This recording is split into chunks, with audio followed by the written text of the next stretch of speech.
কয়েক মাস আগে আমি আমার ভাইদের সাথে একটু ঘুরতে গেছিলাম। ভাই না বললে দাদা বললে কিছু ভুল বলবো না।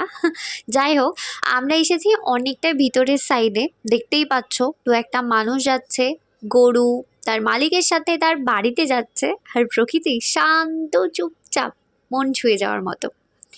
গ্রামের সবচেয়ে ভালো লাগার জায়গা হলো সরলতা, শব্দ কম, কোনো তাড়া নেই, আর ভেজা মাটির হ্যালো সোদা গন্ধ। Guys, welcome back to my channel. কেমন আছে সবাই? আমি তো খুব ভালো আছি। আজকে অনেকদিন বাদে একটা নতুন ব্লগ নিয়ে এলাম। আজকে অনেকদিন পর একটু বেরোলাম, তাই ভাবলাম যে একটা ছোট ব্লগ করি। তো আজকে দেখো কত সুন্দর একটা জায়গাতে আমরা এসেছি।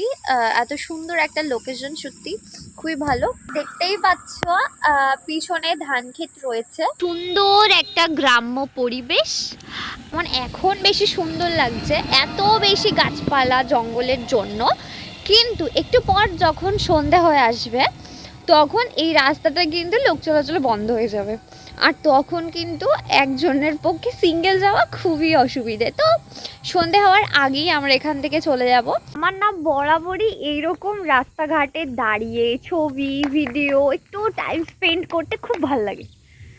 একটু সবুজ সবুজ হবে, তার জন্য আমরা যখন ঘুরতে বেরোই না, আমরা এইরকম জায়গায় বার করি খুঁজে খুঁজে, যেখানটা কিনা একটুখানি শান্তশিষ্ট হবে, লোকজন খুব একটা কম থাকবে। আমার একটু চেঁচামেচি একটুখানি কমই ভালো লাগে আমার। তো এখন আমরা হুট করে টাইম পেয়েছি আর হুট করে চলেও এসেছি, আর সেটাই তোমাদের সাথে শেয়ার করছি।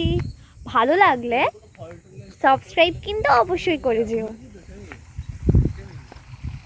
আর এই সাইডে দেখতে পাচ্ছ তোমরা, জল তো পড়ছে, জলের সাথে সাথে কি সুন্দর একটা দারুণ আওয়াজও হচ্ছে, জাস্ট শোনো। এখানে দাঁড়িয়ে বেশ অনেকটা সময় কাটাচ্ছিলাম।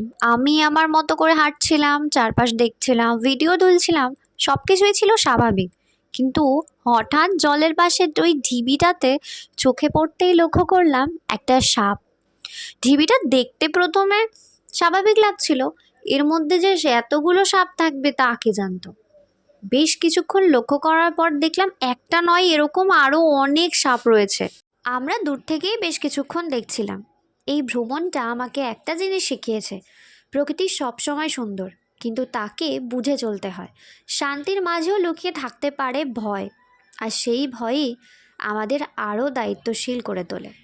তো চলো, আমাদের ঘোরাফেরা কমপ্লিট হয়ে গেছে, এখন আমরা বাড়ি যাই। Like comment share please subscribe করে দিও। বাই।